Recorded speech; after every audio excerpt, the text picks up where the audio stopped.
Շնորհակալություն, պարոն Ֆարմանյան, դուք տնտեսագիտական գիտությունների թեկնածու եք եւ հարցս հետեւյալն է վերաբերվում։ Խնդրում եմ ասեք ձեր կարծիքը թրիպ նախագծի վերաբերյալ, տնտեսական եւ քաղաքական հետևանքների վերաբերյալ։ Ինչու եմ այդ հարցը տալիս, որովհետեւ ձեր գործընկերները ԱԺ փոխոսնակ ընտրված պարոն Վարդևանյանը եւ խմբակցության ղեկավար պարոն Նարեկ Կարապետյանը օրինակ Հայաստանի Հանրապետության քարտեզի վերաբերյալ հստակ կարծիք չասեցին։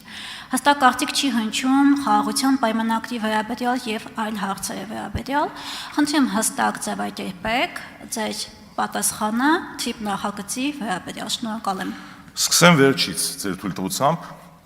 Ուրեմն ինչ վերաբերում է խաղաղությանը։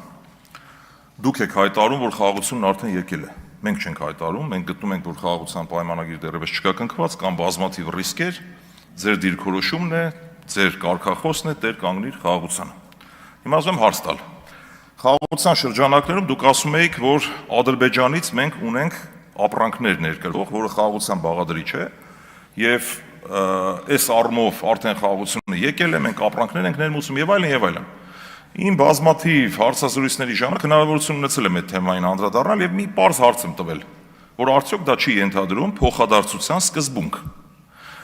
Ձեր կառավարությունը պարզ հայտարարում էր դեկտեմբեր ամսին դեռևս, որ մենք համապատասխան ապրանքների ցանկ ենք կազմել, ուղարկել ենք Ադրբեջան,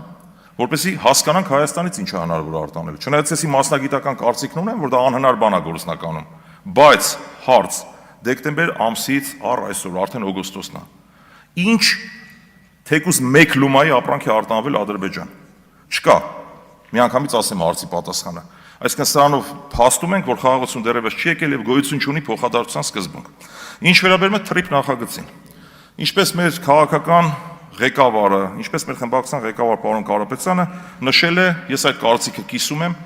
որ չի կարելի սկսել զրոյական կետից, այնպես ինչպես դուք եք ժամանակին սկսել զրոյական կետից եւ մենք այդ հետևանքները տեսել ենք, բայց մենք ունենք թրիպի հետ կապված հստակ կարմիր գծեր, ընդ որում մասնագիտական կարմիր գծեր ունեմ այստեղ։ Առաջին, դա եթե տարանցիկ ճանապարհ է սովորական, մենք խնդիր չունենք թրիպի հետ։ Բայց երբ որ դուք նայում եք այդ պայմանագիրը փաստաթուղթ համապատասխան, որտեղ հանդիպում ենք մի եզրույթի, որը հետևյալն է, անխոչնդոտ։ Ինչու է այդ բառը նշում, իմ մոտ բազմաթիվ հարցեր է առաջացնում։ Եվ անխոչնդոտ բառի տակ ես կարող եմ հասկանալ, որ ապրանքները, որոնք ներկրվում են Ադրբեջանից Թուրքիա, Թուրքիայից Ադրբեջան, ուրեմն անխոչնդոտ, եթե երթևեք են, եթե դա չլինի տարանցիկ ճանապարհ, ես տեղեկատվության չեմ տիրապետում, մենք Ես անձամբ ես լավ խմբակցության անունից չասեմ, որ թյուրիմացություն չառաջանա, ես դեմ կլինեմ այդ նախագծին, որպես մասնագետ։ Ինչ վերաբերում է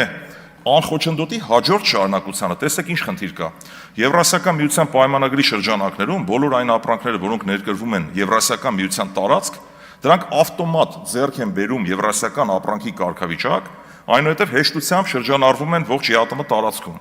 Հիմա իմ մոտ հարց է առաջանում, երբ որ ապրանքը մտնի Թուրքիայից, ասենք Հայաստանի տարածք, եթե անխոչնդոտ է լինելու, հնարավոր է արդյոք, որ այդ ապրանքը կորի Հայաստանում ճակերտավոր, հետո հայտնվի Ռուսաստանի Դաշնությունում, եւ մեր գործընկեր երկրները խնդիր դնեն մեր առաջ, ասեն ձեր պատճառով միասնական պետական բյուջեն տուժվում է։ Ընդ որում այդ թիվը 17 միլիարդ դոլար է, քիչ թիվ չի, եւ որի 1.22%-ը գալիս է Հայաստան։ Եթե մենք նախկինում մինչև ԵԱՏՄ անդամ դառնալ ունեինք տարեկան կտրվածքով ներողություն եմ խնդրում 30 վայրկյան, ունեինք մոտ արապես 90 միլիոն դոլարի կարգի, եթե չեմ սխալվում, այժմ ունենք մոտ 202-203 միլիոն դրամ մուտքեր։ ԵԱՏՄ-ի արդյունքում։ Փաստն եմ ուղղակի արձանագրում, ամփոփելով միտքս թրիպի հետ կապված, եթե դա լինելու է տարանցիկ ճանապարհ, խնդիր չեմ տեսնում։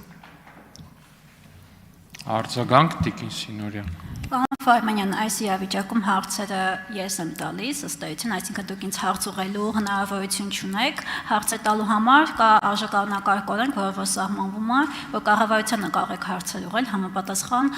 քարոզիան նիստերի ընթացքում։ Դա ուղղակի իգիտություն ընդունեք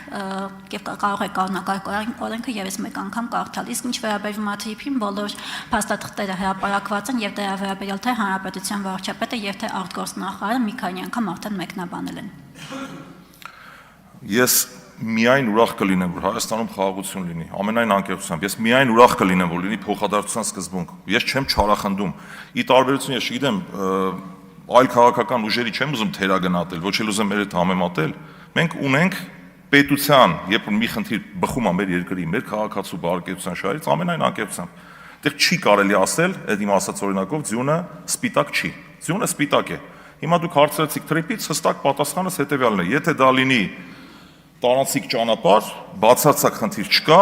մի բան էլ կողմ կլինենք դրա զարգացմանը եւ խաղաղության հաստատման, ինչի մասն է խոսքը։